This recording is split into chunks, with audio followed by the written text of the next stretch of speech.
안녕하세요. 건강 365 아나운서 최인경입니다. 나이 들수록 위험이 높아지는 여러 질환들 중에는 중풍에 대한 걱정도 있습니다.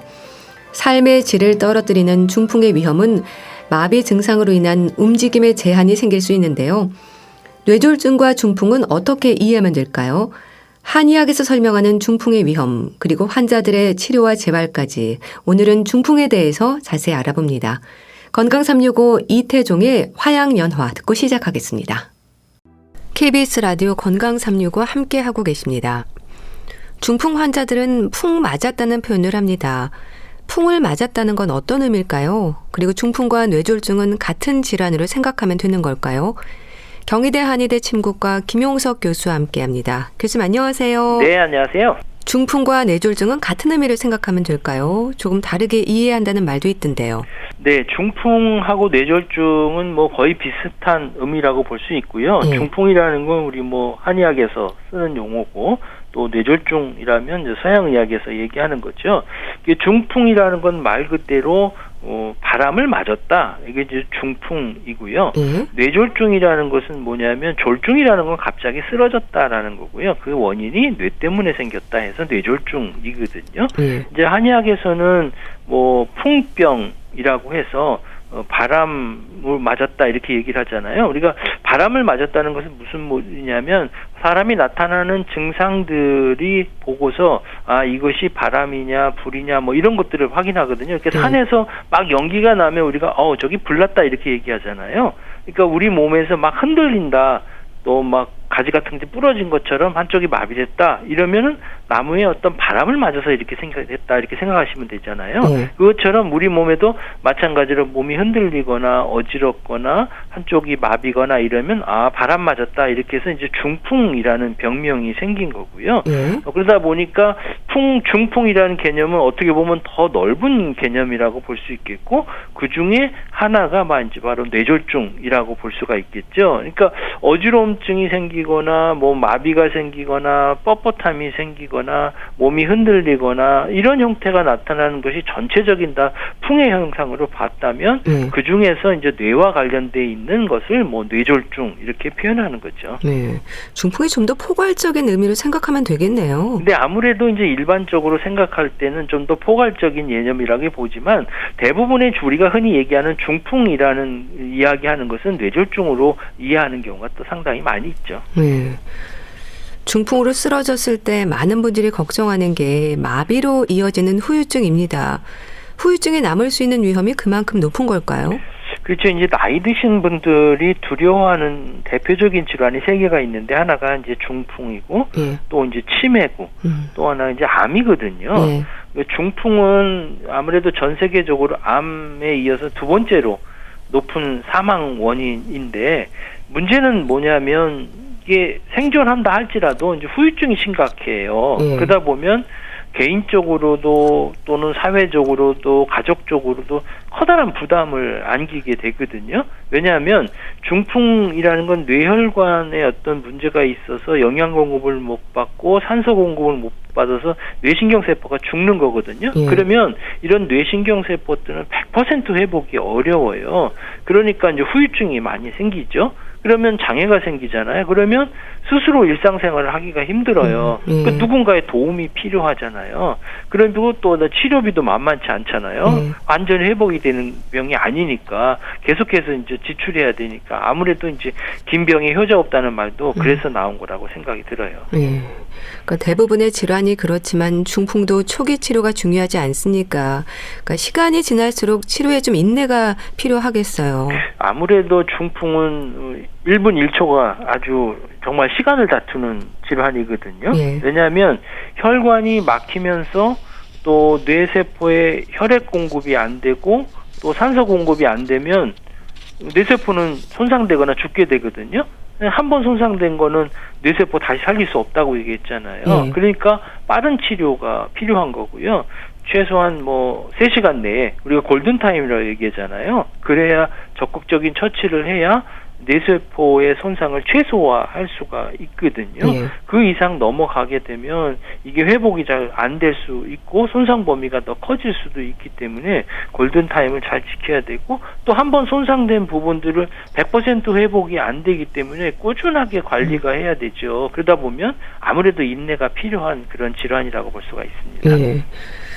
예방을 위한 노력도 중요하지 않나 싶은데요. 중풍의 위험이 높은 체질도 있는 걸까요?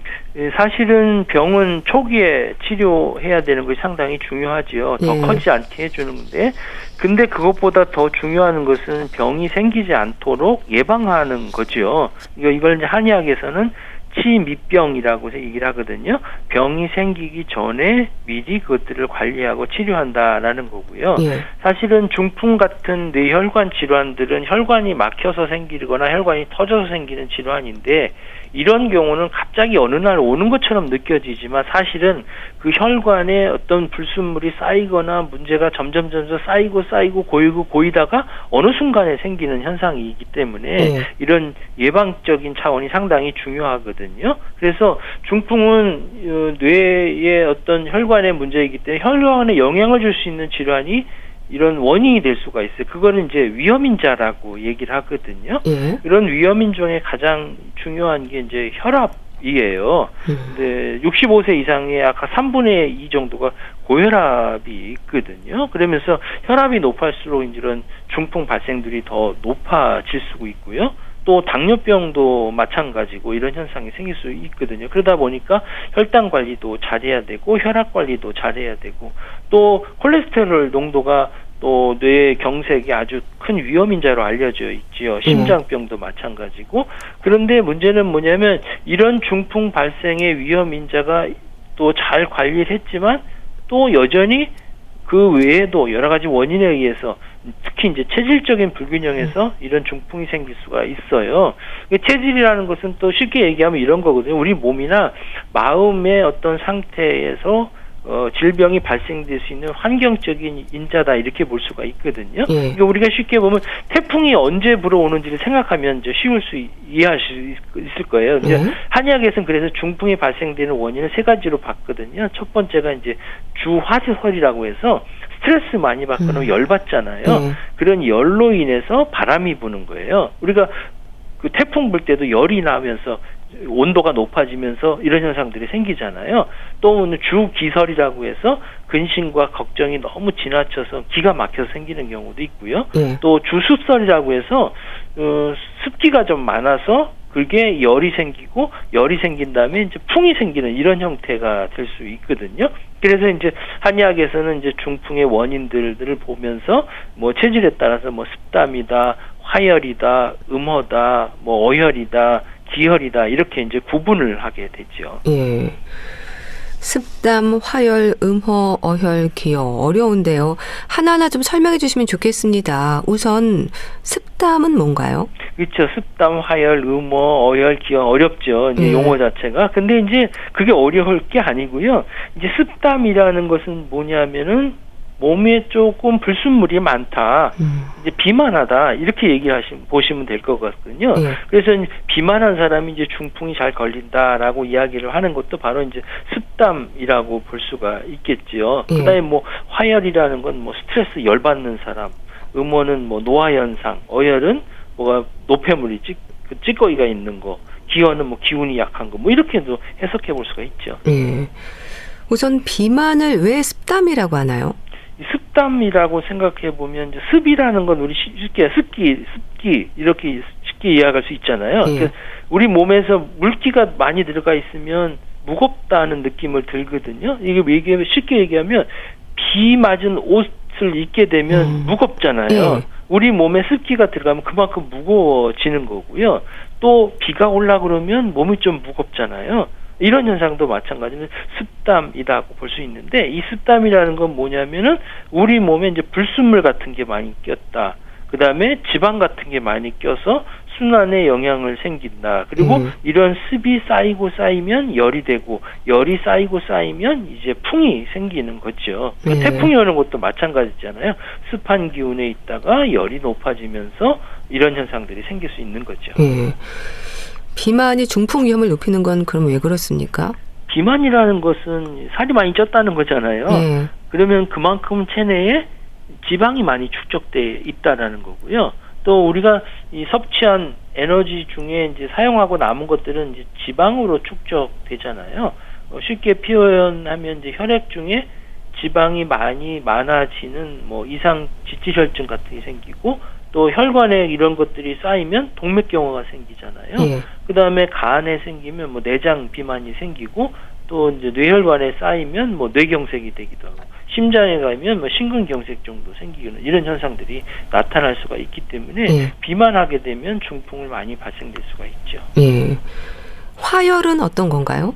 화열이라는 것은 열이잖아요. 그 열 받는 거예요. 실제 우리 몸 안에 뭐 열이 나서 뭐 체온이 올라갔다는 것보다는 이런 스트레스로 인해서 자꾸 분노하고 또 상열되는 이런 현상들이 생기는데요. 우리가 텔레비전 보게 되면 드라마 같은 데서 보면 뭐 열받아서 멍멍이 뛰다가 막 쓰러지는 경우 있잖아요. 이게 바로 이제 화를 내면서 생기는 거거든요. 분노하게 되면 우리가 화날 때 한번 생각해 보세요. 이러면은 교감신경이 막 흥분하니까 혈압이 올라가지, 얼굴이 벌개지잖아요. 그리고 맥박도 빨라지고 가슴이 두근두근한 이런 상태. 요게 이제 화열의 상태라고 볼 수 있겠죠. 그래서 이게 분노가 확 폭발되면 나중에 풍으로 이렇게 해서 쓰러지게 되는 거죠. 예. 그리고 보면 우리 몸이 참 신기한데요. 그럼 음허는 뭔가요? 음허라는 것은 뭐냐면 음이 있다는 거, 음이 약하다는 거거든요. 음이 부족하다는 거예요. 그 음양의 균형 상태가 우리 몸에는 이제 아주 건강한 상태라고 볼 수가 있는데, 음양은 쉽게 얘기하면 시소 같은 거라고 생각이 드시면 돼요. 한쪽이 많이 들어가면 또 반대로 그쪽은 올라가고 내려가고 이런 현상이 생기잖아요. 이게 균형을 맞아야 되는데 이게 균형이 안 맞으면 우리 몸이 문제가 생기는 거죠. 쉽게 얘기하면 물과 불의 어떤 비유라고 보시면 되게요. 음이라는 걸 물이라고 보고요, 양이라는 것을 불이라고 보면 물과 불의 균형이 잘 맞아야 건강하게 되는데, 물이 많으면 불의 기운이 약해질 수도 있고, 또 불이 많이 세면 물이 약해질 수가 있잖아요. 그러니까 물의 기운이 약해지면 불을 끌 수가 없겠죠. 불이 자꾸 올라가는 이런 현상이 생길 수 있기 때문에 진액이 자꾸 말라지는 이런 현상이 생기고 끈적끈적하는 현상이 생기고, 이런 형태가 되니까 아무래도 혈액순환이 좋지 않아서 뇌혈관에 막히거나 문제를 일으킬 수가 있는 거죠. 그런 분들도 많은가요? 예, 이런 경우는 특히 이제 노화로 생기는 경우가 상당히 많고요. 어르신들 같은 경우 많이 생기는 거예요. 그래서 이제 입마른 증상들이 자꾸 생기는 거죠. 그러니까 이런 경우는 음허 화동이라고 해서 물기운이 부족하니까 열이 확 올라가는 거예요. 그러니까 불을 끌 물이 없는 거죠. 그리고 진액이 자꾸 말라지니까 입이 착착착 마르는 이런 형태가 생기고요. 쉽게 표현하자면은 뭐 빈 가마솥만 막 들끓는 상태 있죠. 주전자에 물이 없고 자꾸 이렇게 끓어오르는 상태가 되다 보면 이런 현상들이 생기는 거죠. 그리고 어혈, 피가 뭉친 건가요? 어혈이라는 거 우리 흔히 말 뭐 죽은 피다, 나쁜 피다 얘기하잖아요. 그러니까 혈액 순환이 자꾸 돼야 되는데 순환이 되지 않고 막 정체돼 있는 거거든요. 그러니까 혈관이 막히는 이런 형태가 생길 수도 있고, 뭐 혈전 같은 것들이 생길 수도 있고, 뭐 동맥경화 같은 것들이 생길 수도 있고, 이런 형태가 되는 거. 우리 몸 혈관 자체에 어떤 불순물이 껴있다, 이렇게 이해하시면 되고, 그게 껴있으니까 뇌혈관에 문제가 생겨서 중풍 같은 게 생기는 거죠. 음허, 어혈 모두 혈관 건강의 위험을 말하는 거네요. 아무래도 혈관에 문제가 생기는 거죠. 음허하기면 진액이 부족하니까 끈적끈적해서 혈관에 문제가 생길 수도 있고, 어혈은 나쁜 피가 쌓여서 문제가 생기니까 그 혈관들을 막아지는 이런 형태가 생기기 때문에 혈관의 건강 상태라고 보시면 되겠죠. 그럼 기허는 기가 약한 걸 말하나요? 그렇죠. 기허라는 거는, 기라는 거는 글자 그대로 기차가 움직일 수 있게 하는 기운이라고 볼 수 있거든요. 그런데 이렇게 움직이는 거는 사실은 혈액이 움직이는 거잖아요. 그러니까 혈액 순환을 시킬 수 있는 힘이 부족하게 되는 거는 이제 기허다, 이렇게 되는 거거든요. 뇌에 혈액 공급을 원활하게 돼야 되는데 얘를 움직일 수 있는 힘이 부족하면 뇌 혈관 자체에 혈액 순환이 원활하게 안 되면 혈관 끝에 있는 부분들은 충분하게 영양 공급을 못 받고 산소 공급도 못 받을 거잖아요. 그러면 이제 문제가 생기는 거죠. 그럼 말씀 주신 위험 체질에 대한 분별을 해서 맞춤식 예방법을 쓰면 위험이 낮아질 수 있겠어요. 그렇죠. 이제 아까 말씀드린 체질이라는 것은 이 병이 생길 수 있는 우리 몸 안에 몸과 마음의 환경적인 요인이라고 말씀드렸잖아요. 그 환경적인 요인들을 잘 개선하게 되면 이런 부분들을 예방을 할 수 있는데, 예를 들면 습담이라는 경우는 비만한 사람이라고 했잖아요. 이런 사람은 어떻게 하겠어요? 운동이라든지 식이요법을 통해서 우리 몸의 체중을 조절하는 것이 상당히 중요하겠고요. 그 다음에 화열은 쉽게 열받는 사람이라고 말씀드렸잖아요. 이렇게 되면은 이제 스트레스를 조절을 시켜주는 이런 치료를 좀 병행을 해야 되고, 뭐 안정을 시켜주거나 명상을 하거나 심호흡할 필요가 있겠고, 음어 같은 경우는 이제 노화 현상이다 보니까 아무래도 진액을 보충시켜서 쉽게 열감을 느끼는 것들은 이제 가라앉혀주게 해야 되겠고, 어혈은 혈액순환이 안 돼서 생기는 거라고 했으니까 노폐물들 같은 것들을 제거시켜주는 치료에 더 중점을 둬야 되겠고, 기허인 경우는 기운이 부족하잖아요. 이런 경우는 되게 손발이 차고 소화력이 떨어지거든요. 이런 부분들은 소화를 잘해서 음식물 섭취를 아주 좀 편안하게 하고 영양 공급을 잘 해주는 이런 치료를 하고 예방하는 데 도움이 되겠죠. 그리고 전조 증상으로 불리는 위험 증상에 좀 민감하게 대처하는 게 중요하겠죠. 그렇죠. 중풍은 시간을 다투는 질환이라고 말씀하셨잖아요. 얼마나 빨리 치료하느냐가 가장 중요하거든요. 그래서 이제 패스트라는 그런 캠페인을 하게 되는 거예요. 빠르다는 뜻이잖아요. 그 F라는 것은 이제 얼굴을 얘기하는 거예요. 얼굴이 그런 마비되거나 이런 거고요. 그 다음에 A는 암이니까 팔이 한쪽이 마비되거나, S는 스피치거든요. 말하는 데 문제가 생기는 거예요. 그리고 중요한 건 T죠. 타임. 시간이 중요하다는 거예요. 그러니까 중풍이 있을 때 특징적인 건 얼굴이 좀 마비가 생기거나 팔다리 감각이 이상이 생기거나 남의 팔 같은 느낌이 들거나 또 말이 좀 어둔하거나 이런 증상이 생길 때는 빨리 병원에 가서 치료를 해야 된다. 그래서 중풍은 이 패스트를 항상 기억해야 되고 골든타임이 그래서 중요한 거죠. 빠른 대처는 증상 후에 몇 시간 내에 진행이 되는 걸 말하나요? 요거는 이제 골든타임이라고 말씀드리잖아요. 골든타임이라는 것은 대개 이제 중증 외상 환자의 생사가 결정되는 시간이라는 뜻이거든요. 그래서 가급적 빠른 시간 내에 치료해야 되는데 중풍의 골든타임은 3시간 정도 돼요. 3시간 내에 적절한 치료를 받아야만 후유증 없이 정상이 회복될 수 있기 때문에 그렇거든요. 왜냐하면 앞에 말씀드린 뇌세포는 한번 죽으면 100% 살릴 수가 없기 때문에 그런 거거든요. 그래서 이런 경우에는 빨리 후유증을 없애려면 빨리 3시간 내에 치료를 적극적으로 받아야 되고요. 그러나 이제 급한 마음에 우리가 검증되지 않은 응급치료를 통해서 환자가 사망하는 경우도 종종 발생할 수 있거든요. 그래서 이런 경우는 빠르게 119에 전화해서 환자들을 이송하시는 게 좋겠고요. 그게 이제 잘못된 의료 상식 때문에 증상들을 더 나쁘게 할 수가 있는데, 첫 번째는 이제 얼굴을 막 때리거나 흔드는 거예요. 그러니까 중풍이 오니까 너 정신 차려 하면서 막 이렇게 땡들고 흔들면, 만약에 뇌출혈 같은 경우는 이게 막 흔들리게 되면 안정을 취해야 되는데 혈압도 높아지고 증상들이 더 심해지잖아요. 그 다음에 뭐 쓰러진 사람들한테 뭐 약물 같은 거 먹이는 경우가 있거든요. 이런 경우는 음식을 삼킬 수 있는지 확인을 해야 되는데 그렇지 않고 막 집어넣다가 문제가 생길 수도 있지요. 네. 그런가 하면 중풍으로 쓰러진 환자들에게는 치료 후의 재활도 중요하지 않습니까? 한의학에서 진행이 되는 재활 치료는 어떤 방법들이 있을까요? 네, 치료에는 이제 재활치료 상당히 중요한 부분이거든요. 그리고 이 재활치료는 한두 번에 되는 게 아니라 꾸준하게 관리해야 되고, 어떻게 보면 인내가 좀 필요한 부분이 있고요. 한방에서는 기본적인 침치료와 뜸치료를 기본적으로 하게 되고요. 그 다음에 뭐 재활치료고는 도인치료, 전기치료, 온열치료 여러 가지 하게 있겠는데, 침구치료가 아무래도 기본적으로 활용이 되지요. 그래서 급성기에 병에 진행되는 것들을 막고, 또 회복기에 기능들을 회복시켜주는 이런 치료를 하게 되는 거거든요. 그래서 가급적 병이 초기에 매일같이 시술하시는 게 좋겠고요. 상태가 안정될수록 또 시술 간격들을 점점 넓혀가는 이런 형태가 생기겠고요. 그다음에 침 치료를 하게 되면 신경이 손상돼서 죽어가는 것들을 조금 막아줄 수도 있고, 또 계속적인 자극을 통해서 신경의 우회 도로를 만들어서 회복시켜주는 게 이제 가소성이라고 이야기하는데, 그것들을 촉진시켜주기도 하고요.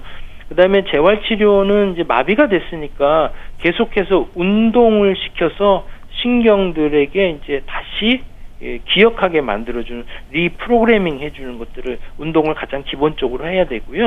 또 한의학에서는 그 외에도 운동 외에도 이제 호흡 조절을 상당히 중요하게 생각하기 때문에 이런 치료법을 이제 도인 치료법이라고 얘기를 하고요. 그 외에도 뭐 저주파나 온열이나 초음파나 부항 이런 것들을 통해서 중풍의 후유증을 관리하거나 뭐 재활 치료에 많이 활용하고 있지요. 적극적으로 재활 치료를 해야 하는 시기랄까요? 언제가 좋을까요? 되게 회복되는 게 한 2년까지는 회복이 가능하다고 얘기를 하지만 그 중에서도 이제 뇌의 가소성이 가장 활발한 시기가 3개월에서 6개월이거든요. 대개 경증 환자는 뭐 3개월 안에 회복이 끝나기도 하지만 그렇지 않은 경우는 계속해서 치료를 할 필요가 있거든요. 그래서 이 재활 치료를 적극적으로 하는 시기는 아무래도 3개월에서 6개월 그 사이이기 때문에 그 사이가 그 환자가 치료할 수 있는 회복될 수 있는 70 내지 80% 정도가 그 기간에 만들어지거든요. 그래서 빠른 치료가 무엇보다도 중요하죠. 또 중풍 환자들은 염증에 대한 예방과 치료도 중요하다는 말을 하던데 그런가요? 중풍은 이제 재활 치료를 오래 받으면 받을수록 아무래도 염증성 합병증들이 많이 생길 수가 있거든요. 그 중에 뭐 폐렴이라든지 뭐 요로 감염이라든지 욕창 같은 것들이 생길 이런 가능성이 높아요. 그 중에서도 이제 생명에 가장 위협을 줄 수 있는 게 폐렴이거든요. 이제 흡인성 폐렴이라고 해요. 건강한 사람 같은 경우는 음식을 삼키면 식도를 통해서 위장으로 정상적으로 가는데 아무래도 뇌졸중 환자들은 거기에 문제가 생기니까 폐로 넘어가는 경우가 있어요. 그러면 폐렴이 생겨버릴 수가 있거든요. 그래서 중풍 초기에 사망하는 원인 중에 가장 큰 것이 이제 폐렴이에요. 이렇게 폐렴이나 염증성 이런 합병증이 생기면 재활 치료가 좀 중단될 수밖에 없잖아요. 그래서 이런 현상들이 생기지 않도록 적극적인 치료를 할 필요가 있겠고요. 그렇게 도움을 줄 수 있는 게 뭐 한약 치료를 같이 하시면 도움을 줄 수가 있는데요. 일본에서 뭐 임상 연구하게 한 것을 보게 되면 뭐 한약 중에 이제 보약으로 많이 알고 있는 보중익기탄 같은 것들을 치료한 사람하고 그렇지 않은 사람을 비교해 봤을 때도 염증성 합병증이 보중기탕 쓰신 분들에게 좀 적게 나타났다 이렇게 나타나는 경우도 있고요. 또 항생제에 많이 노출되는 것들도 빨리 회복될 수 있는 그런 형태도 생길 수도 있고 또 약물을 통해서 이제 삼킴 장애로 인해서 생기는 흡입성 폐렴도 예방해 줄 수 있는 그런 임상 연구도 발견되게 있죠. 그리고 요로 감염이나 뭐 욕창에 관한 부분들도 적극적으로 대처할 필요가 있죠. 침 치료와 함께 한약이 처방이 되기도 한다고 하셨는데 어떤 약재들이 쓰일까요? 뭐 한약재는 체질에 따라서 나타나는 증상들에 여러 가지 활용할 수가 있지만 우리가 이제 천마라고 하는 약재라든지 뭐 방풍이라든지 침향, 독활 뭐 이런 약들이 많이 쓰는데 그 약재들의 뭐 양리적인 효과를 보게 되면 뭐 항산화 효과도 있고요. 또 항염증 효과도 있고 또 신경세포를 보호해주는 효과도 있고 또 뇌혈관의 내피 세포의 기능을 향상시켜준다는 보고도 있는데 뭐 최근에 나온 보고는 황금이라는 약물 자체가 이런 역할들을 잘 도와주는 역할을 하기 때문에 특히 뭐 고지혈증이 있는 경우에 혈청 지지를 내려주는 효과도 있다라고 알려져 있어요. 그 재활치료 후에도 중풍을 경험한 분들은 늘 다른 쪽으로 중풍이 오면 어쩌나 걱정을 합니다. 어떤 말씀을 주실까요? 네, 중풍에 걸리면 반드시 재발한다고 알고 있는 분들이 많은데 사실은 꼭 그렇진 않아요. 너무 걱정하실 필요는 없거든요. 특히 이제 중풍 중에서 뇌경색이 한번 생기면 1년 안에 재발할 확률이 약 10%이고요. 5년 안에 재발할 확률은 한 20-30%이고요. 뇌출혈인 경우는 이보다도 재발할 가능성이 훨씬 낮아 있거든요. 그렇기 때문에 너무 겁먹을 필요는 없고요. 물론 이 중풍이 생길 수 있는 그 위험 인자를 얼마나 갖고 있느냐, 그리고 환자분들의 뇌혈관 상태가 얼마나 나쁜가, 뭐 그렇고 재발을 방지하기 위해서 얼마나 잘 관리하고 있느냐 여기에 따라 사실은 좀 관련이 있는 거거든요. 그리고 그렇기 때문에 재발을 너무 이렇게 두려워하실 필요는 없고 이런 위험인자들을 잘 관리하시는 게 좋겠고요. 또 이런 예방하는 데는 왕도는 없거든요. 그래서 좀 이상한 것 같고 또 별거 없는 것 같아도 기본에 충실해서 잘 하실 필요는 있고요. 또 하나 당부시킨 것은 이제 재활치료인데 사실 이 재활치료는 끊임없이 반복되는 훈련이거든요. 이 수술처럼 뭐 한 번에 딱 끝나는 게 아니에요. 그렇기 때문에 장애가 남더라도 적극적인 마음감을 가지고 또 재활에 적극적으로 참여할 필요가 있겠고요. 그렇게 되기 위해서는 아무래도 본인의 의지도 중요하지만 주변에 계신 가족들의 도움이 상당히 필요한 부분이거든요. 중풍 생기면 자꾸 우울해지는 경우도 많고 대인관계도 기피하는 경우가 있기 때문에 그런 경우에는 가족들의 어떤 지지요법이 상당히 중요하다고 볼 수가 있지요. 네. 중풍에 대해서 자세히 알아봤는데요. 경희대 한의대 침구과 김용석 교수와 함께했습니다. 말씀 감사합니다. 네, 감사합니다. KBS 라디오 건강365 함께하고 계신데요. 주현미의 2013 대지의 항고 듣고 다시 오겠습니다.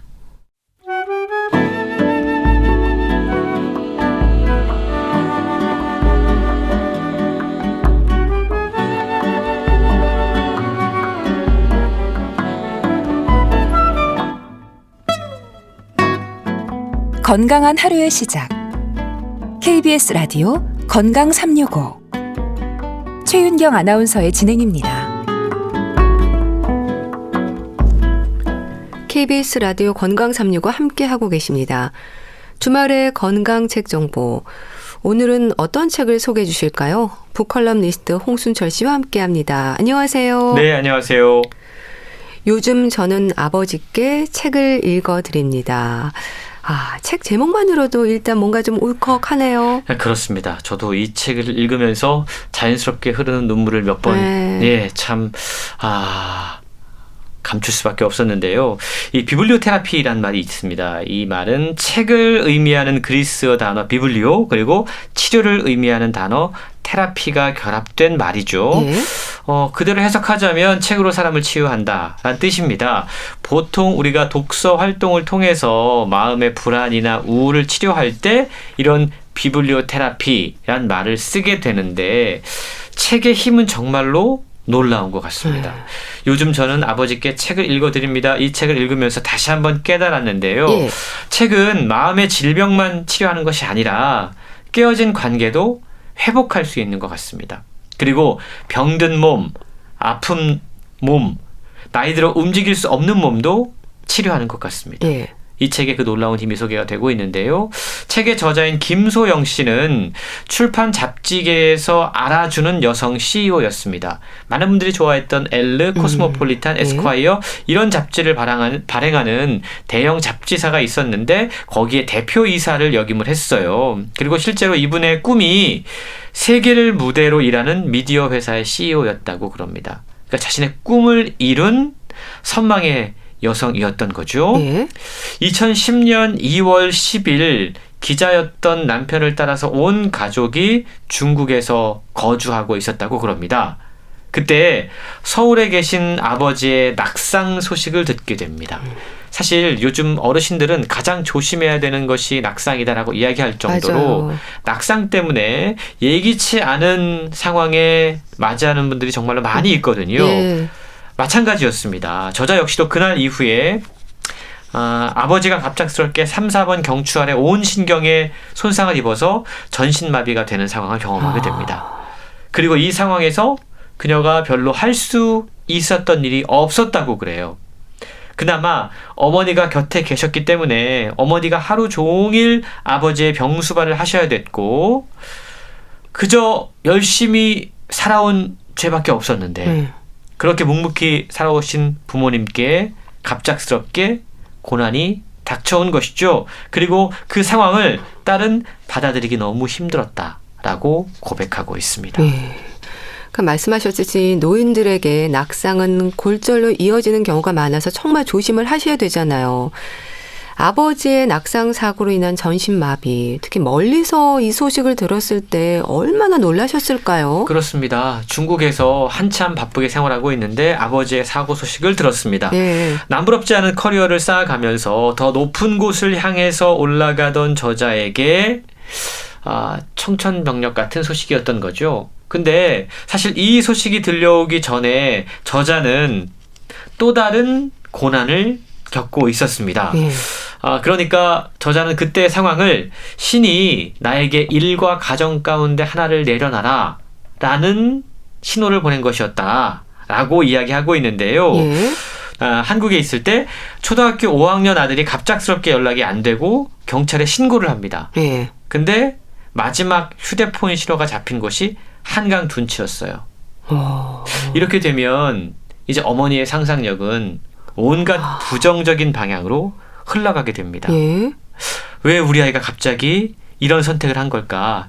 열심히 쌓아 올린 커리어를 모두 내려놓고 가정과 아이들을 돌봐야 되는 일을 선택하는 것이 쉽지 않았지만 이 상황을 경험하면서 결국은 가정을 선택하게 됐다고 그럽니다. 예. 다행히 아들은 나중에 찾게 됐어요. 다행이네요. 그리고 나서 아버지의 사고 소식까지 듣게 된 거죠.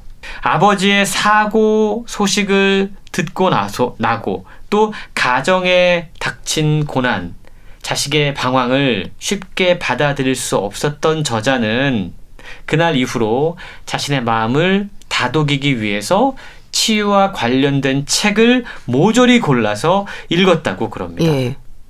마음속에 있는 여러 문제들에 대해서 본인도 할 말이 많았고 그리고 책을 통해서 듣고 싶은 말도 많았다라고 고백을 해요. 그러면서 책의 힘을 느꼈습니다. 예. 책을 읽으면서 자신이 갖고 있었던 고난들이 하나 둘씩 씻어지는 걸 확인했다고 그럽니다. 그리고 그 책의 힘을 독서의 치료의 효과를 부모님께도 나눠드리고 싶었다라고 고백을 해요. 그리고 전신마비로 누워만 계신 아버지께 내가 딸로서 할 수 있는 것이 무엇일까? 어찌 보면 남은 세월이 얼마 남지 않았을 텐데 무엇이 아버지께 할 수 있는 최선의 일일까를 생각을 하다가 아버지 옆에서 책 낭독을 시작했다고 그럽니다. 예. 그리고 아버지를 위해서 책을 읽기 시작했는데 그게 어느새 저자 자신과 저자의 부모님과 그리고 온 가족의 마음에 있는 상처와 아픔을 깨끗이 치유해줬다라고 고백하고 있는 것이죠. 예. 저는 일단 이 누워 계신 아버지께 딸로서 할 수 있는 일이 뭘까를 고민했다는 것도 마음에 좀 울림이 있어요. 그러니까 책의 힘, 독서의 치료 효과를 부모님께 나눠드리고 싶었다는 그 마음이 아버지를 향한 사랑이잖아요. 그렇습니다. 저자가 1970년생이에요. 네. 이때를 살아온 딸과 아버지의 사이가 요즘처럼 이렇게 뭔가 좀 애틋하거나 그런 건 별로 없었던 것 같습니다. 그렇죠. 저자 역시 딸은 아버지와 나는 대화다운 대화를 나눠본 적이 없다라고 고백하고 있는데요. 그러니까 당연히 사랑해라는 말을 아버지에게 한 적도 없을 테죠. 예. 심지어 저자는 보통 이제 아버지를 닮은 거, 어머니를 닮은 거 이렇게 생각을 하다가 자신은 어머니를 닮아서 너무 행복한데 아버지를 닮아서 너무 짜증나. 라는 표현을 할 정도로 아버지의 면을 되게 싫어했다고 그래요. 하지만 여러 가지 상황들을 겪으면서 저자는 책을 읽어주면서 느꼈던 변화들을 책을 통해 이야기를 하고 있다는 겁니다. 예. 저자는 자신에게 변화는 서서히 찾아왔다라고 이야기합니다. 그리고 그 변화는요.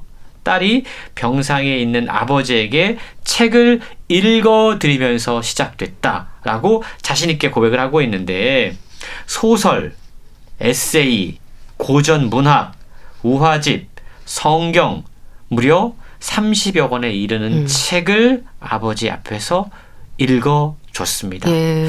아버지는 처음에 딸아 네 목소리를 들을 수 있어서 참 좋다라고 단순하게 답변을 하셨지만 시간이 지날수록 아버지는 자신의 이야기를 털어놓기 시작했다고 그럽니다. 예. 예를 들어 주구막 연구자인 엘리자베스 퀴블러 로스의 사후생이라고 하는 책을 읽어드리고 난 뒤에 딸이 아버지에게 묻습니다. 아버지, 책 내용처럼 눈 감았을 때 누가 천국에서 마중 나올 것 같으세요? 라고 질문했다고 그래요. 예. 그러자 아버지는 누구긴 누구겠어. 45년 전에 돌아가신 내 할머니지. 근데 내가 이렇게 돼서 알아보실 수나 있을지 몰라. 라는 답변을 하셨다고 그럽니다. 예. 그리고 거기에 대해서 딸은 다시 아버지 책에 써 있잖아요. 돌아가실 땐 다 장애가 없어진 건강하고 젊은 몸이 된다고. 아버지 옛날에 배구 선수 하던 때의 모습으로 하늘나라에 가실 거예요. 라고 위로합니다. 이런 대화를 나눌 수 있다는 것이 바로 이 책이 갖고 있는 위대한 힘이다라고 설명하고 있는 것이죠. 그렇네요. 책이 매개가 돼서 서먹하던 부녀 사이에 서로 대화를 나눌 수 있게 됐다는 점에도 주목할 필요가 있네요. 그렇습니다. 딸은 책을 읽어주면서 몰랐던 아버지를 알아갔다라고 고백합니다. 그동안 알았던 아버지는 사실은 다른 통로를 통해 본 아버지였다. 아버지가 말하는 아버지가 아니었던 거다라고 이야기를 해요. 예. 본인이 아버지에게 묻고 아버지가 답변을 해주자 그게 비로소 진짜의 아버지였다라고 고백하고 있는 건데요. 그러면서 아버지 사랑한다고 해주세요라고 이야기할 용기도 생겼다고 그럽니다. 그때 아버지는 전신마비 상황이지만 자신이 할 수 있을 만큼 안간힘을 써서 팔을 뻗어 사랑한다라고 이야기해 줬다고 그럽니다. 예. 이렇게 작가는 병상에 있는 아버지에게 3년째 지금 책을 낭독하고 있는데요. 예. 앞서서 아들과의 사연 잠깐 소개해 드렸잖아요. 갑작스럽게 아들이 방황했을 때 아들을 지키기 위해서 회사를 그만뒀습니다. 그리고 그때 자신이 계속 뒤처지고 있다라고 느꼈을 때 작가는 책을 통해서 자신의 존재감을 찾는 공부를 했습니다. 예.